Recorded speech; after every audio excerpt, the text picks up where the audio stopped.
Addressing a press conference in Darbhanga, Congress leader Kanhaiya Kumar raised concerns about the ongoing infrastructure projects in Bihar.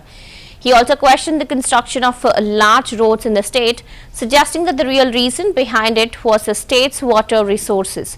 Kumar warned that in the future, water could become more expensive than petrol, with industrialists eyeing Bihar's water resources. He also accused the government to creating these roads to facilitate the exploitation and extraction of Bihar's valuable resources for external gain. अगर income का source नहीं होता तो पटना में ताज hotel नहीं खुला। अरे हमारे आपके लिए तो ताज होटल नहीं खुला है, जो लोग पैसा कमा लिए हैं उन्हीं के लिए ताज होटल खुला है। और अभी हम आ रहे थे रास्ते में सर समस्तीपुर से दरभंगा की तरफ, तो बड़ा बड़ा स्कूल खुला हुआ था, जीडी गोयनका और तमाम, तो उसमें जिसके पास पैसा है उसी का बाल बच्चा पढ़ रहा है। तो ऐसा नहीं है कि एक क्लास के पास पैसा नहीं है, पैसा है और वो पैसा यहीं कमा रहे हैं। यहाँ आप जो है किसी भी डिपार्टमेंट में चले जाइए, कोई डिपार्टमेंट बिना कमीशन का तो चल नहीं रहा है, तो कमीशन वो खा कहाँ से रहे हैं? इसका मतलब सरकार के खजाने से पैसा खर्च हो रहा है। पैसा नहीं है तो एमएलए को सैलरी कहाँ से आ रहा है? एमएलए को सैलरी आ रहा है ना, एमएलए के लिए घर बन रहा है ना, मुख्यमंत्री के लिए घर बन रहा है ना, जो बड़े बड़े कार्यक्रम होते हैं सरकारी उस पर पैसा खर्च हो रहा है ना। ये प्राथमिकता का सवाल है और प्राथमिकता का सवाल है, और प्राथमिकता जहाँ है वहाँ पैसा खर्च हो रहा है।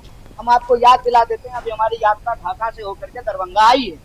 ढाका में भारतमाला प्रोजेक्ट बन रहा है। भारतमाला प्रोजेक्ट क्यों बन रहा है, किसके लिए बन रहा है?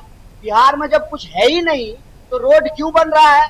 बिहार में है, बिहार में वो है जिसके लिए दुनिया तरसने वाली है। बिहार में है पानी, और पानी याद कीजिएगा मेरा यह बात, एक प्रेस कॉन्फ्रेंस याद कीजिएगा, आज बोल रहे हैं पानी पेट्रोल से भी ज्यादा कीमती होना है, क्योंकि पेट्रोल पीने से प्यास नहीं बुझती है, पानी की जरूरत सबको है। दुनिया में जिस तरह से पानी खत्म हो रहा है, दुनिया भर के पूंजीपतियों और कारोबारियों की नजर बिहार की पानी पर है। और जब इंडस्ट्रियलाइजेशन होना था तब इंडस्ट्रियलाइजेशन नहीं हुआ है, और जब इंडस्ट्री अब ऑटोमेटिक हो गया है, जहां लोकल लोगों को रोजगार नहीं मिलेगा, तब ये जो है छोटा छोटा यूनिट लेकर के आ रहे हैं ताकि यहाँ के पानी का दोहन किया जा सके। ये जो बड़ी बड़ी सड़कें बन रही हैं हमारे आसपास, हमारे पास कोई इनकम ही नहीं है, तो सड़क बना रहे हैं किसके लिए? सड़क बना रहे हैं यहाँ का संसाधन लूट के लेके जाने के लिए। आपको क्या लगता है, मखाना पे भाषण लगा दे करके गए प्रधानमंत्री मस्का मार करके? अभी आपने जो है नाम लिया जहम जहम चरण पड़े, एक बड़ा मशहूर किताब है बुद्ध के बारे में, जहम जहम चरण पड़े गौतम। ये गौतम बुद्ध की बात नहीं, गौतम अदानी की बात हो रही है। यहाँ के संसाधनों पे नजर है। मैं चुनाव की बात नहीं कर रहा हूँ, चुनाव होगा तो इस पे बोलेंगे और एकदम धमक के साथ बोलेंगे। एन केन प्रकार साम दाम दंड भेद बीजेपी चाहती है उसका मुख्यमंत्री बने, और बीजेपी का मुख्यमंत्री बनने का मतलब है कि बिहार के संसाधन आजादी के हाथ में पहुंचे। संसाधन, अगर इनकम का सोर्स नहीं होता तो पटना में ताज